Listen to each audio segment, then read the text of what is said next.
13h, le journal. Merci de nous rejoindre. Bonjour à tous. Voici le sommaire. En Côte d'Ivoire, de nombreux soutiens des membres du Rassemblement des Oufouettistes pour la démocratie et la paix pour Ahmed Bakayoko. Après les parlementaires RHDP, c'est au tour des sénateurs RHDP d'encourager le chef du gouvernement. Ils ont échangé récemment avec le Premier ministre Ahmed Bakayoko. Toujours en Côte d'Ivoire, les visites d'État, une solution également pour développer les différentes régions du pays. Des infrastructures sociales sont en effet créées avant, pendant et après le séjour du chef de l'État. Dans cette édition, le cas de la région du Moronou qui va accueillir le président de la République Alassane Ouattara du 9 au 12 septembre prochain. Enfin en France, 5 ans après les attentats djihadistes de Paris, ouverture aujourd'hui dans la capitale du procès de 14 personnes impliquées. En Côte d'Ivoire, donc, Ahmed Bakayoko reçoit le soutien des sénateurs membres du Rassemblement des Oufouettistes pour la démocratie et la paix. Les sénateurs RHDP se sont rendus il y a quelques jours chez le Premier ministre Ahmed Bakayoko. Les détails, Mahama Traoré. Dès son retour de l'intérieur du pays où il était en mission d'apaisement, Ahmed Bakayoko reçoit les sénateurs RHDP du Sénat. Une prise de contact entre le Premier ministre et les membres de la deuxième chambre du Parlement créée en 2018. Le féliciter pour toutes ces tournées qu'il a entreprises, à peine assis dans ce fauteuil, pour ramener la paix et la quiétude dans notre pays. Il n'est point superflu de rappeler qu'il est l'un des pères de la décentralisation et que les attributions du Sénat sont aussi les nôtres. Et le féliciter pour la grande tâche que M. le Président de la République lui a confiée. C'est un homme à qui nous avons beaucoup confiance et qui a fait beaucoup de travail au ministère de l'Intérieur, au ministère de la Défense. Et nous savons qu'il va réussir pleinement sa mission. 3 ans après sa création, le Sénat est devenu, selon Ahmed Bakayoko, l'un des leviers essentiels pour l'avancée de la démocratie en Côte d'Ivoire. Nous sommes rassurés quand un texte a passé l'étape du Conseil de gouvernement, du Conseil des ministres, de l'Assemblée nationale et enfin du Sénat. Il y a bien de chances que ce texte-là aille dans la bonne direction au service du bien-être des populations. Je veux m'engager en tout cas à vos côtés à ce que nous ayons une bonne relation de confiance. Le Premier ministre s'est aussi engagé à œuvrer à l'amélioration des conditions de travail des sénateurs. Toujours en Côte d'Ivoire, 3 hommes de loi intègrent le Conseil constitutionnel. Assata Kone-Silué, Rosalie Kwame Kendo et Mamadou Samassi ont prêté serment hier au siège de l'institution dans la commune du Plateau.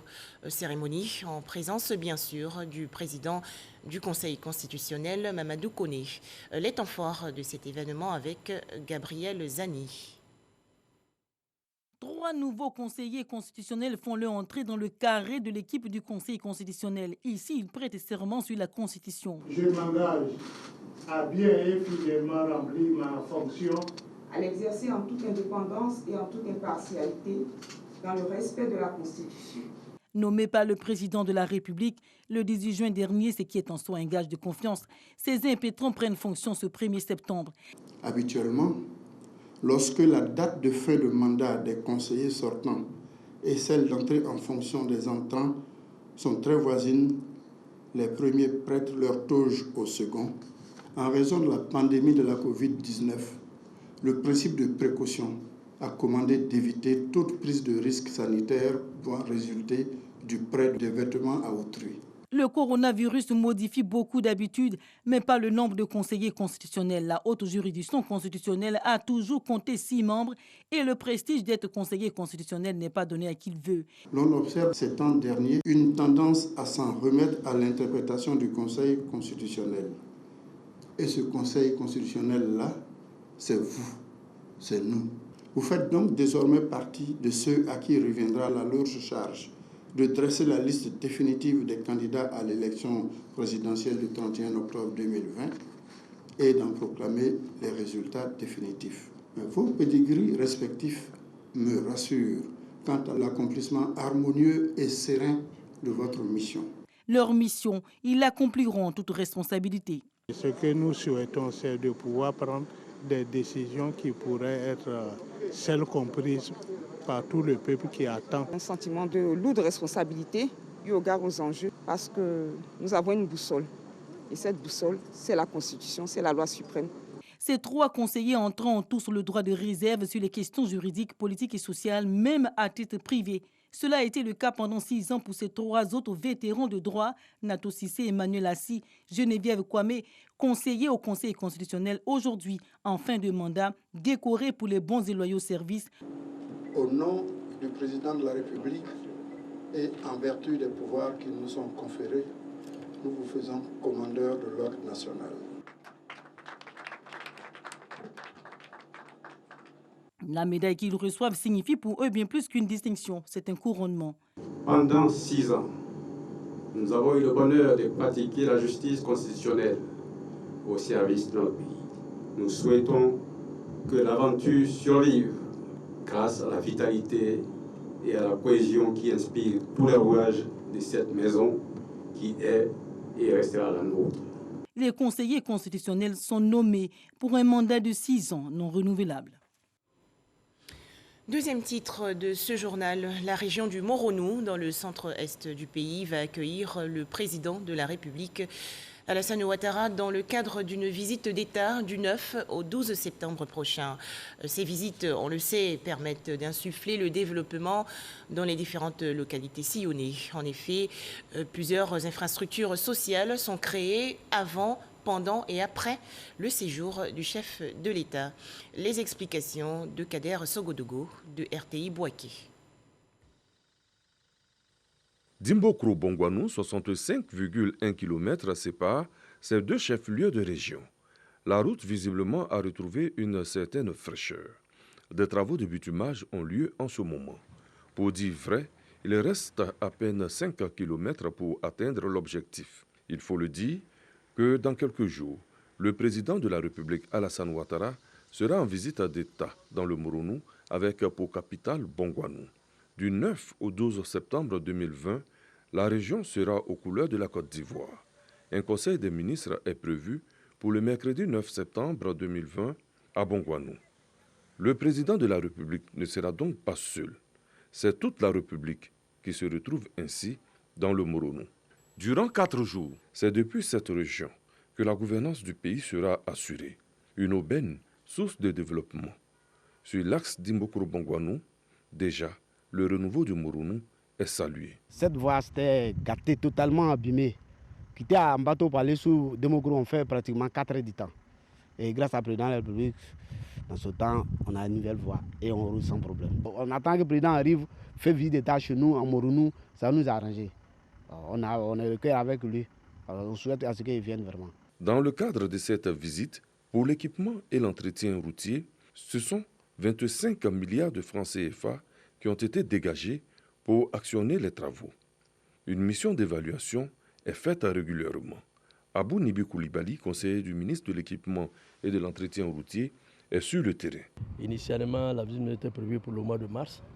Donc depuis le mois de février, sur instruction de M. le ministre, le ministère a entrepris des travaux ici. Et en plus du programme d'entretien routier 2019-2020 qui est en cours dans la région, mais il y a un linéaire en plus. On a pris des voies en plus à la demande des autorités administratives et politiques de la région. Et il y a 400 km de linéaire à reprofiler dans toute la région. Les 3 départements, Bongwanou, Ara et puis Bato. Et au niveau du bitumage, il y a 18 km au total. En tout cas, en ce qui concerne le ministère de l'Équipement, les routes en tout cas, on est autour de 25 milliards dans le Moronou. La tournée du chef de l'État démarre par Ara le 10 septembre. 4 km de bitume, une centaine de kilomètres de route à refaire, etc. Les choses avancent selon le préfet du département. Le tronçon Dimbokro-Bongwanou Bonanoué est le trait d'union jusqu'à présent entre l'ouest de la Côte d'Ivoire et l'est. C'est une voie très importante pour la desserte des échanges entre l'est et l'ouest de la Côte d'Ivoire. Les travaux se passent bien, à merveille. Les travaux tiendront dans les délais. Ce n'est pas notre première expérience. On a eu à à réaliser des travaux par rapport aux visites d'État partout dans le Nzi, on a eu à faire et tout ça. Donc, en tout cas, on sait qu'on va tenir dans le temps. Le 11 septembre, c'est Mbato qui va accueillir le président de la République. Les travaux sont en cours pour donner à la localité un visage des plus radieux. Pour quitter Bongouanou pour Mbato, 30 km, le bitume a été retraité et à l'intérieur de la commune, ce sont 8 km de bitume qui ont été faits et les travaux continuent. Nous avons déjà assisté à l'extension du réseau électrique et puis il y a certaines voies qui ont connu un revêtement et puis il y a d'autres voies qui vont suivre, qui vont être complètement bitumées de nouvelles voies. Donc c'est déjà beaucoup et il y a le reprofilage de tous les axes qui mènent au chef-lieu des départements. On doit inaugurer bientôt un château d'eau à Bois-Foucro. L'apothéose de cette visite d'État est prévue pour le samedi 12 septembre 2020 à Bongouanou, le chef-lieu de région. Sa toilette est presque parfaite. Des voies retraitées, le lieu du meeting, etc. 6 km de bitume dans la commune. Le bitumage répond très bien aux attentes des populations. La réhabilitation de la préfecture qui répond très bien aux attentes des populations. L'électrification et les populations en veulent. Vous savez, les populations sont satisfaites. Déjà, nous sentons le parfum de l'arrivée du président avec tous ces travaux qui sont en train de se réaliser. La voie de Dimbokro qui est en train d'être achevée en termes de réhabilitation, la préfecture et bon, les travaux au niveau de l'héliport et en tout cas le bitumage de la voie de Kangandi et autres. Donc nous sentons vraiment que le président arrive et nous en sommes très fiers. Les travaux de bitumage ont été effectués de sorte que toutes les voies d'accès à la région du Moronou soient impeccables. Le Nzi, le Ifou et la route en provenance des villes de l'Est. D'autres attentes, la population en auront sûrement en attendant que la fête commence. Président, Yaoundé, Blanende, na Yaoundé. Un tout autre sujet à présent. La rentrée scolaire 2020-2021 ouvre ses portes le 14 septembre prochain sur toute l'étendue du territoire ivoirien. Mais avant, place au recrutement dans le préscolaire avec pour cible bien sûr les jeunes enfants de 6 à 9 ans. Cette opération se tient du 31 août au 11 septembre prochain, mais dans certaines localités, notamment à Brobo, dans la région centre du pays, les parents traînent encore des pieds. Le constat dans ce reportage de Soro Corona de RTI Bouaké. Kwadio Deni, directeur de l'école primaire publique de Brobo 2, se tourne les pouces en attendant d'éventuels parents d'élèves. Nous sommes au deuxième jour de l'inscription au cours préparatoire première année CP1 au titre de la rentrée scolaire 2020-2021. Malheureusement, depuis hier jusqu'à l'heure où nous nous trouvons, je n'ai inscrit qu'un seul élève. Certainement que ça n'a pas été beaucoup médiatisé.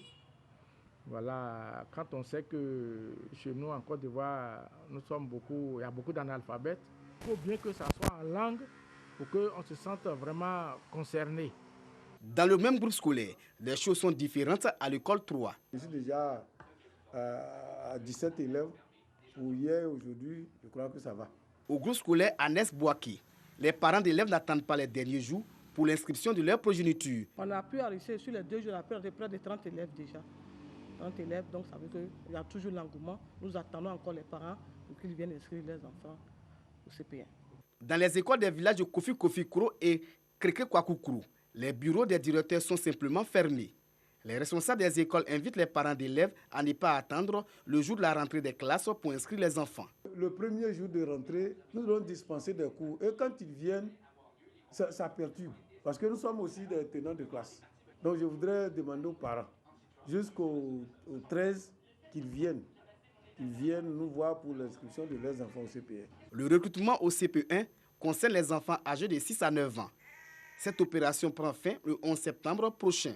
La rentrée scolaire 2020-2021 est prévue pour le lundi 14 septembre 2020. Chez les plus grands, les étudiants notamment, l'actualité, c'est la réhabilitation des cités universitaires pour leur permettre d'être mieux logés. Il s'agit du programme de rénovation des campus universitaires d'Abidjan. Le ministre de l'Enseignement supérieur et de la Recherche scientifique, Adama Diawara, a ainsi visité les chantiers des résidences universitaires d'Adjamé, d'Abobo 1 et de Port-Boué. Le point avec Jean Djadji. Cité universitaire d'Abobo 1. Ce matin, le ministre Adama Diawara et ses collaborateurs constatent l'état d'avancement des travaux de réhabilitation de la cité. Les travaux d'électricité, d'assainissement et de peinture sont passés en revue. À la cité universitaire d'Adjamé-Williamsville, la rénovation est avancée. Au campus des 220 logements déjà livrés, le ministre s'assure du bon état des nouvelles infrastructures destinées aux étudiants pensionnaires. Je voulais encore dire merci au gouvernement pour ce qu'ils font pour nous et leur demander de se souvenir de nos petits frères et sœurs qui viennent. Parce qu'il y a beaucoup de gens qui sont là, d'autres même dorment dans les amphis. Les cités estudiantines de Port-Boué et de Vridi, en cours de rénovation, sont également visitées. Les travaux sont avancés en certains endroits, très avancés. En d'autres, il y a un certain retard qu'il ne faut pas occulter. Il faut faire en sorte que la promesse électorale faite par le président de la République dans le volet éducation-formation de son programme de gouvernement soit tenue. En tant qu'enseignant et en tant que ministre, je peux vous assurer que c'est avec un peu de pincement au cœur que je constate que les étudiants qui n'ont ni parents ni tuteurs à Abidjan sont parfois obligés de dormir dans des salles de travaux dirigées, voire dans des amphithéâtres. Le ministre de l'Enseignement supérieur et de la Recherche scientifique s'engage dans les plus brefs délais à renforcer la capacité d'accueil des cités universitaires. Actuellement, le taux d'hébergement en cité, il est d'environ un lit pour un peu plus de 26 étudiants. Vous voyez, c'est trop, c'est trop. Donc nous allons faire en sorte que les travaux de réhabilitation des cités périphériques puissent s'achever rapidement pour que ces cités-là puissent être mises à la disposition des utilisateurs finaux, c'est-à-dire les étudiants, de telle sorte que le taux d'hébergement va passer donc de 1 lit fonctionnel pour 26 étudiants à environ 1 lit fonctionnel pour 13 étudiants. Cette visite s'inscrit dans le cadre de la phase 2 du programme de réhabilitation des cités universitaires à Abidjan. Des autobus de la Société des transports abidjanais, la SOTRA, vandalisés il y a quelques jours lors des marches de protestation organisées par l'opposition ivoirienne. Cet acte a profondément choqué les populations et aujourd'hui, les parents d'élèves sensibilisent au civisme et à la protection des biens publics. Didier Nguessan. Le 14 août dernier, un autobus de la SOTRA a été incendié par des personnes non identifiées. D'autres bus ont été caillassés la semaine d'avant, rendant indisponibles ces moyens de locomotion empruntés pour la plupart par les élèves et étudiants. Face à cette situation, l'Union nationale des parents d'élèves et étudiants de Côte d'Ivoire, UNAPECI, donne de la voix. Déjà que nous, parents d'élèves et étudiants de Côte d'Ivoire, menons des démarches continuelles auprès de la SOTRA et du ministère du Transport afin de renforcer le parc auto de la SOTRA et permettre aux usagers de bus en général et nos enfants et élèves étudiants en particulier d'être transportés régulièrement afin d'être à l'heure au travail pour la population en général et à l'heure dans les salles de classe pour les élèves et étudiants en particulier. La destruction de cet autobus de la SOTRA ne peut être qu'un acte condamnable avec toute l'énergie dont nous disposons. L'UNAPECI lance un appel à l'apaisement et à l'adoption de comportements civiques. Après les violences perpétrées à Beaunois, dans la région sud du pays, place aux rencontres pour amener la paix dans cette localité. Le médiateur de la République, Adama Tungara, a dépêché récemment une délégation. Elle a échangé avec les populations. Le point avec Mamadou Kouassi. Beaunois. Après les violents événements douloureux qui ont fragilisé la cohésion sociale, le médiateur de la République échange avec les différentes parties. Il s'agit pour les envoyés d'Adama Tunkara d'écouter, de comprendre et de proposer des solutions à chacune des parties pour penser les plaies et surtout pour ressouder la cohésion sociale dans cette sous-préfecture de Grand Bassam. Le médiateur de la République veut sensibiliser la population sur la préservation des valeurs de paix, du pardon, de la solidarité et du vivre ensemble. Le chef de délégation Tanguy Dimitri Kofi et son équipe ont exhorté les populations à privilégier, au-delà des divergences politiques, la cohabitation pacifique qui a toujours prévalu dans la ville de Bonoua. Cette démarche est la première et nous pensons qu'avec l'autorisation du médiateur, nous pourrons donc revenir ici à Bonoua pour toujours écouter les différentes parties pour consolider cette démarche de paix et de cohésion sociale que nous avons donc amorcée. Les représentants des deux communautés se sont engagés à mettre fin au conflit et à s'engager résolument dans la voie du pardon et de la réconciliation. Avant ces différents échanges avec les communautés, les envoyés du médiateur de la République ont échangé avec le corps préfectoral. Population comme autorité préfectorale ont tous dénoncé la propagation des rumeurs via les réseaux sociaux. Cette visite du médiateur de la République intervient après celle du commandant supérieur de la gendarmerie, le général Alassane Apalo Touré, et du Premier ministre Ahmed Bakayoko. Élection, c'est pas Niaga. Cette campagne de sensibilisation en est à sa 3e édition. Cet événement initié par l'association Foot Attitude prône des élections apaisées en Côte d'Ivoire. On en parle avec Jean Djadji.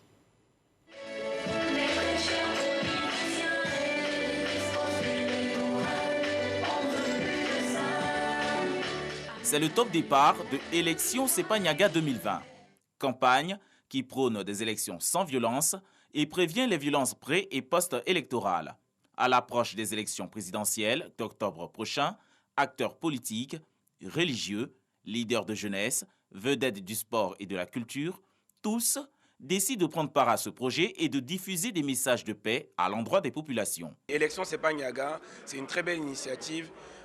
Et nous, en tant que leaders de jeunesse, nous sommes présents aujourd'hui pour soutenir ce mouvement-là. Nous sommes fatigués de tout ce que la Côte d'Ivoire a connu aujourd'hui. Il faut que la Côte d'Ivoire vive dans la joie et pour que les esprits soient libérés.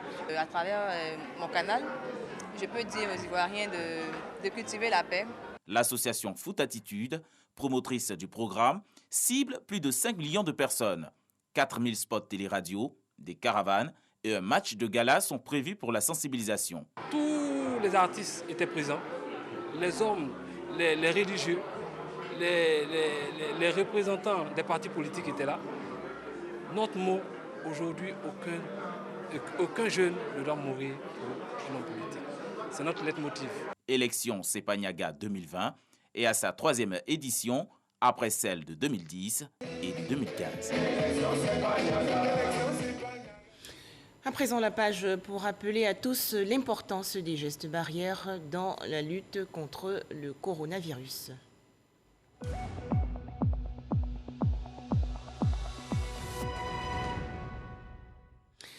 36 nouveaux cas de maladie à coronavirus ont été enregistrés hier en Côte d'Ivoire par le ministère de la Santé et de l'Hygiène publique, ce qui porte à 18 103 le nombre total de cas confirmés, dont 16 814 personnes guéries et 117 décès. Des équipements biomédicaux et des pots de peinture pour réhabiliter l'hôpital général de la commune de Trècheville. C'est un don des autorités municipales. Les détails dans ce reportage de Mamadou Kouassi. Ces bâtiments de l'hôpital général de Trècheville feront peau neuve dans quelques jours. Une opération de revêtement pour améliorer les conditions de travail des agents de santé. Le maître d'ouvrage de cette opération est la mairie de Trècheville. En plus de la peinture, l'équipe municipale offre du matériel biomédical pour les différents services de ce centre de santé. À cela s'ajoute un respirateur pour faciliter la prise en charge des cas sérieux en cette période de Covid-19. C'est une aubaine pour nous dans cette situation où les ressources sont de plus en plus rares. Ça nous permet donc de souffler un peu. En dehors de ce don, la mairie donc nous appuie chaque année avec du personnel, des agents d'hygiène, des aides-soignantes. Et puis en dehors de ces appuis en personnel, il y a aussi tout ce que la mairie a fait pour nous. La cour, vous voyez qu'il y a des pavés. Par le passé, ce n'était pas comme ça. Les responsables de la mairie de Trècheville ont indiqué que la santé et l'éducation constituent les priorités de la politique de développement du conseil municipal. Représentant le ministre François Albert Amicha, maire de la commune de Trècheville, le premier adjoint au maire a rassuré les structures sanitaires de la commune de la poursuite des subventions, lesquelles subventions seront doublées l'année prochaine en vue d'assurer une prise en charge efficiente des malades. Vous savez que sans la santé, on ne peut rien. C'est pourquoi on a tenu à ce que nos responsables au niveau de de tout ce qui est médical ne reste pas sans soutien. C'est pour nous la meilleure manière de les accompagner et leur permettre d'assurer le bien-être de nos populations. L'hôpital général de Treichville n'est pas le seul bénéficiaire des dons de la mairie. Différentes formations sanitaires de la commune ont déjà reçu des respirateurs et bien d'autres matériels de prévention dans la lutte contre la maladie à coronavirus. Autre actualité, nous mettons le cap sur Bingerville, dans la région sud du pays. La secrétaire d'État chargée de l'autonomisation des femmes a visité les coopératives agricoles de Amougnan et de Diolo. L'occasion pour Miss Belmonde Dogo d'encourager les agricultrices à la petite transformation. Salima Toudia. En quête d'une meilleure visibilité des femmes du secteur vivrier, Miss Belmonde Dogo était auprès des coopératives Amougnan et Diolo dans la commune de Bingerville. Le process de transformation du manioc, des graines de palme, de l'arachide ou encore la pistache en des produits finis a été revu en présence de la secrétaire d'État qui, à son tour, s'est imprégnée des capacités et conditions de travail des coopératives. Ces femmes-là nous avaient invités il y a de cela quelques mois pour que nous puissions voir ce qu'elles font, mais c'était plutôt dans les boutiques et nous avons demandé à venir sur le lieu de transformation parce que pour nous, c'est important de voir les conditions dans lesquelles elles travaillent. Nous sommes venus, nous avons vu. C'est vrai que le produit qui sort de cette transformation nous réjouit le cœur, mais les conditions de travail nous laissent, je dirais, un goût amer. La coopérative Amougnan mérite tout l'accompagnement du gouvernement. Les femmes ont salué la main tendue de Belmonde Dogo à leur coopérative tout en lui soumettant leurs préoccupations. Si on a un marché, qu'on dit donnez-moi 10 tonnes, mais on va chercher à produire les 10 tonnes. Mais pour faire les 10 tonnes aussi, il faut avoir le matériel qu'il faut. Ça, c'est des petites machines que nous avons, des machines, on va dire, traditionnelles, qui n'ont pas de grande capacité. Et quand on veut forcer, ces machines-là tombent en panne. Pour ce qui a été fait, on peut se mettre à faire au moins 1 tonne par jour. La secrétaire d'État a encouragé les coopératives à la petite transformation qui contribuera davantage au développement économique du pays. Dès l'entame de notre prise de fonction, nous avons sillonné le pays. Nous nous sommes rendus compte que la Côte d'Ivoire n'a pas un problème de production, mais plutôt un problème de transformation. Et nous avons invité les coopératives qui font du vivrier, soit de la tomate, du manioc, du piment et de l'aubergine, d'aller à la petite transformation. Et pour nous, amener la femme ivoirienne à la petite transformation sera un gain pour l'économie du pays. Profitant de la présence du maire de Bingerville, la secrétaire d'État a plaidé pour un espace approprié au stockage, à la transformation et à l'écoulement des produits. Retour en Côte d'Ivoire pour environ 30 ressortissants ivoiriens. Ces migrants et autres étudiants ivoiriens étaient en Algérie. Le ministère de l'Intégration africaine et l'Organisation internationale pour la migration ont assisté ces personnes dans leur retour volontaire au pays. Amadou Ouattara. Mireille Azadi fait partie de la trentaine de migrants ivoiriens qui ont décidé volontairement de revenir au pays. Aujourd'hui, elle a une réelle expérience des vicissitudes de la migration clandestine. Ayant exercé plusieurs années en Algérie en tant que fille de ménage, Mireille affirme être heureuse de retrouver sa patrie, la Côte d'Ivoire. Sous sa responsabilité, ses 2 enfants nés à Alger, cette ex-migrante à présent compte avec l'aide de l'État refaire une vie stable. Je travaillais là-bas, je faisais le ménage et voir que ça ne va pas. Pourquoi je suis rentrée? Pour que le président m'aide à m'en sortir avec mes enfants. Ce vol charter comprend également 4 étudiants qui ont obtenu leur diplôme à Alger. Ils étaient bloqués en Algérie du fait de la crise sanitaire liée à la Covid-19.